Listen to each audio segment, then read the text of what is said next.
Hello everyone and welcome to another Cut Rate Commander Quick Precon Upgrade Guide, the series where we take Precon decks we're unable to dedicate a full upgrade guide to and bring them up to cut rate standards. My name is Grazzet and today we'll be covering the Warhammer 40k Necron Dynasties Precon and its face commander, Szarekh the Silent King, to which we'll be adding roughly $35 worth of upgrades to bring up its power level on a budget. But before we continue, be sure to like, comment, and subscribe if you like this content and would like me to continue making more videos like this in the future. And if you're feeling particularly generous, please consider buying me a coffee at the link in the description to keep me caffeinated as I work on more of these builds. So with that out of the way, let's start by taking a look at the commander and playstyle. Szarekh the Silent King is a 3/4 artifact creature Necron with flying that costs 1 in triple black that has the following ability: My Will Be Done. Whenever Szarekh the Silent King attacks, mill 3 cards. We may put an artifact creature card or vehicle card from among those cards milled this way into our hand. Breaking down Szarekh's core stats, he possesses a mid-weight CMC, a slightly lower powered stat block for his cost, made up for by the fact that he has built-in evasion and is an artifact, and an ability that serves as both a means to generate card advantage as well as set up our graveyard every time he swings in. At its core, Szarekh's ability is quite a simple but effective one, providing any build he helms with easy-to-trigger graveyard setup with its on-attack mill, and then pseudo-card advantage by recurring an artifact or vehicle, which do enter and leave the graveyard via this effect for any cards that care about that interaction. And of course, being in mono black as well as artifacts leaves us with no shortage of ways to recur our milled creatures and artifacts back to hand or onto the field, effectively turning our graveyard into an extra hand we can play from.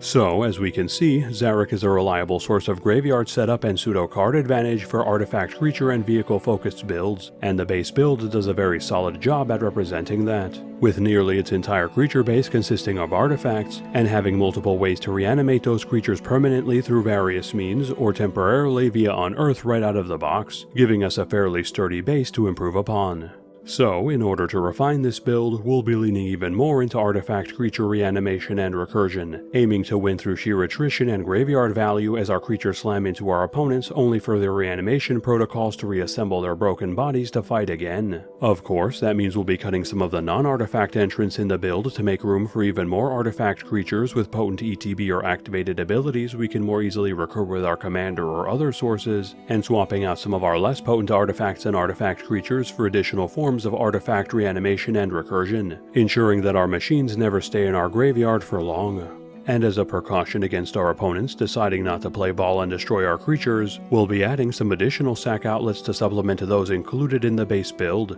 allowing us to get our creatures into the bin for value and then recurring them to be used again. Now let us make haste, as the Silent King has returned and the tomb worlds of the Necrons have begun to stir once more. For 60 million years they have slept, but now they rise from their long-sealed tombs, hungry to reclaim the galaxy that's rightfully theirs from the younger races and restore their empire to its former glory. But Szarekh has other plans, for in his exile he has seen the cataclysmic threat that both the Tyranids and forces of chaos pose to the entire galaxy, and should either succeed, there would be nothing left to reclaim for his people except for a barren galaxy devoid of life. So he moves in secret from tomb world to tomb world, amassing his endless armies of living metal warriors to fight as one against the threat of the Tyranids and chaos alike, for he shall not allow interlopers to destroy what belongs to the great Necrontyr Empire, and will cast them down just as they did the old ones and star gods before them. So now that we know a bit more about the commander and playstyle, let's jump right into the upgrades.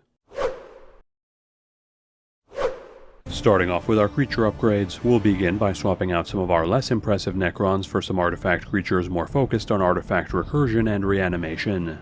For example, we'll be cutting Flayed One, whose ETB mill is okay but not particularly impressive, Szarekh Destroyer, whose Death Touch and First Strike combination is nice but being conditional makes it less so, and Hexmark Destroyer, who's effectively a 6/6 unblockable beatstick, which is fine but we have better options, replacing them with Mere Retriever, Junk Diver, and Workshop Assistant, all of which provide our build with additional recursion for any of our artifacts, not just our creatures, which works very well to recur milled cards that our commander cannot retrieve himself. Similarly, we'll be swapping out Triarch Stalker, whose player-specific menace granting is interesting but not something this build can make the best use of, for Scrap Trawler, who on its own turns the vast majority of our deck into sources of artifact recursion, ensuring that every artifact destroyed by our opponents or sacked by our own effects can replace itself so we never truly lose resources. Then switching gears from death-based recursion to more proactive ways to retrieve our artifacts, we'll be axing the reanimation spells Beacon of Unrest and Dread Return, which are honestly fine inclusions if we want to leave them in, but are either impossible or require lots of resources to get back if milled, and adding in Arcbound Reclaimer and Scarecrow in their place. The former being able to set up our top deck with any artifact from our graveyard to draw into, or, in the case of creatures, to recur with our commander, and the latter giving us a repeatable way to reanimate our entire creature base that, in a pinch, lets us cheaply sack it away to draw, making them both reliable and repeatable sources of recursion and reanimation respectively that are they themselves easy to recur and reanimate in this build. It's then on to adding some additional removal sources to the build, cutting both Catan, Shard of the Void Dragon, and Shard of the Nightbringer, each of which are admittedly impressive evasive beatsticks with powerful abilities, but the fact that they're not artifacts severely limiting our options to recur them in this version of the build, and replacing them instead with Noxious Gearhulk and Steel Hellkite, which are infinitely easier to recur in this build thanks to being artifacts while still being decently bulky and evasive, and whose ETB and on-attack removal help pad the core build's somewhat lackluster numbers in that category. Likewise, we'll be scrapping the vehicle Night Scythe, whose ETB token creation doesn't do enough for the build to warrant running it, and putting in the legend Armix Filigree Thrasher in its place, whose on-attack non-destruction removal is very deadly in this build considering just how many artifacts we have, and its cost of discarding a card to use it being more of a bonus for us than a cost, setting up our graveyard with more bodies for our reanimation sources to get back for us. Then pivoting from removal to ramp, we'll be replacing the Mana Rocks, Commander Sphere, and Hedron Archive for the ramp-on bodies Burnished Heart and Solemn Simulacrum, both of which provide our build with solid land-based ramp while being easily sent to the bin through either their own or our sack effects, allowing us to easily retrieve them and ramp even further. The unimpressive rock and removal option Unstable Obelisk will then also get cut in favor of the Soul Ring on Legs Palladium Mirror, which provides more mana than its counterpart with the added benefit of being hittable off our commander's ability if we're digging for ramp sources to help cast our higher CMC spells. It's then on to adding some additional ways to sack our artifact creatures, which will start off by sending the Ghost Ark to the scrap heap, which may be a controversial pick since its mass unearth granting is good in theory, but in testing it never felt like it did enough in comparison to our other reanimation and recursion sources, so we'll be giving its spot to Scrapyard Recombiner, which is a solid sack outlet that can fetch up all the new construct additions to the build, as well as the one in the base build, Crypto Thrall, to grant all our artifact creatures targeted removal protection.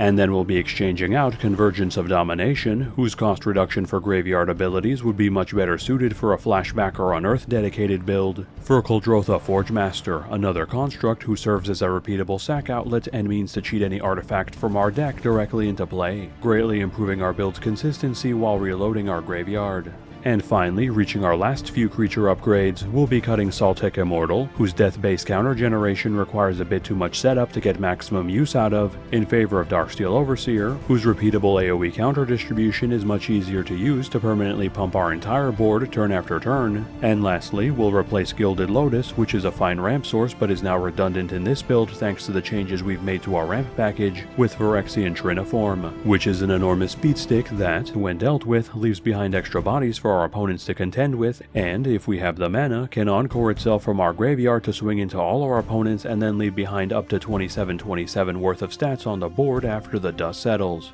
Then, since we won't be adding any new instant sorceries or enchantments to the build, our next upgrade comes to us in the artifact slot, where we'll be cutting Mutilate, which is a very good wipe in mono black, but we have more than enough tribal wipes that work better in our build already, and replacing it with Nim Deathmantle, which is a solid source of reactive reanimation to help us keep our important creatures alive, provided we have the mana open, while also granting the equipped creature a decent stat boost and evasion in the form of Intimidate, which works well in our mono-colored build.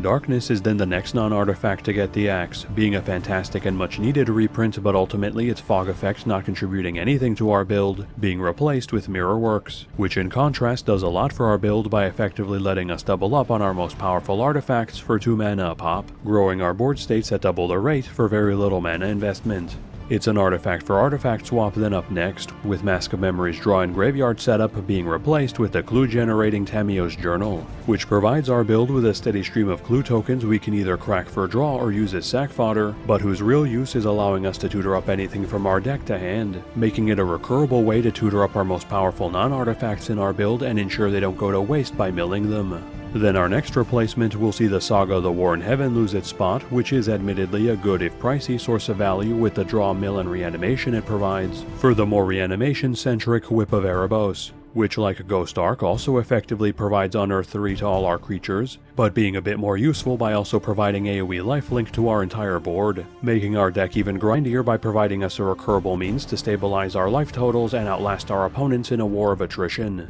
And then for our last artifact upgrade, we'll be swapping out one of our cycling lands, Baron Moor, for the sack outlet Pyre of Heroes. Its tribal birthing pod effect working very well with our Necrons to tutor up progressively more powerful tribe members directly into play, while our sources of recursion and reanimation can easily get us our sacrifices back into hand or into play to be used again. And lastly, for our land upgrades, we'll be exchanging our other pair of cycling lands, Desert of the Glorified and Polluted Mire, for the reanimation and recursion provided by Havengul Laboratory and Buried Ruin, which again provide our build with even more ways to get our creatures and or artifacts back into player hand to be used over and over again. So now that we've covered all 23 cards we'll be upgrading from the core build, let's take a look at the breakdown for this quick Precon upgrade. This deck currently has 39 creatures including the commander, 2 instants, 3 sorceries, 2 enchantments, 18 artifacts, 0 planeswalkers, and 36 lands. Looking at the stats that matter to our game plan, we have a total of 61 artifacts, 30 cards that care about artifacts, 15 cards that can reanimate themselves or others, 7 sources of artifact recursion, 3 cards that care about reanimating, 7 sources of mill, and 6 sack outlets and effects, giving us a critical mass of artifacts and cards that take advantage of them to further our artifact-centric game plan, plenty of ways to reanimate those artifacts back to the field or bring them back to hand so they can be used again and again, and a decent number of mill and sack sources to get our artifacts into the bin so they can be recurred or reanimated without having to entirely rely on our opponents destroying them. For general deck stats, we have 14 ramp sources, 9 card draw sources, 9 targeted removal sources, and 3 board wipes. Our draw and targeted removal sources being slightly lower than normal since we're easily able to recur both from our graveyards,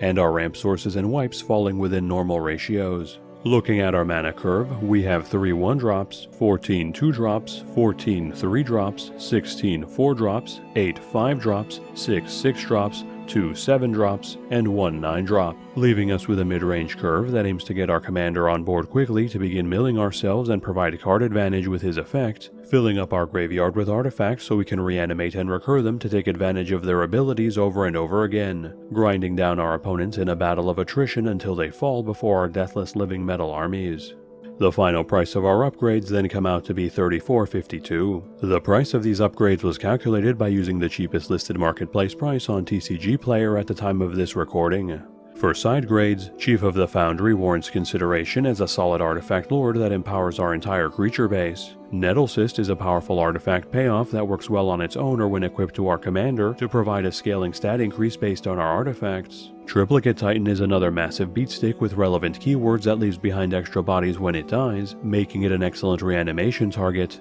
And a Skeleton Shard is another solid piece of recursion to help us get back our artifact creatures. Then for further upgrades, Mycosynth Golem is a powerful source of artifact cost reduction that both helps us recast our recurred artifacts and comes down quickly thanks to its artifact affinity, and Wormcoil Engine is another big threat that leaves behind tokens with decent keywords when it's removed, making it a superb reanimation target to get value out of it over and over again. And finally, Metalworker is an incredible piece of ramp on a body, providing an insane amount of colorless mana to ramp out even our biggest artifacts with ease. Though sadly, even all the reanimation in this deck won't be able to resurrect our wallets if we decide to pay out for this guy.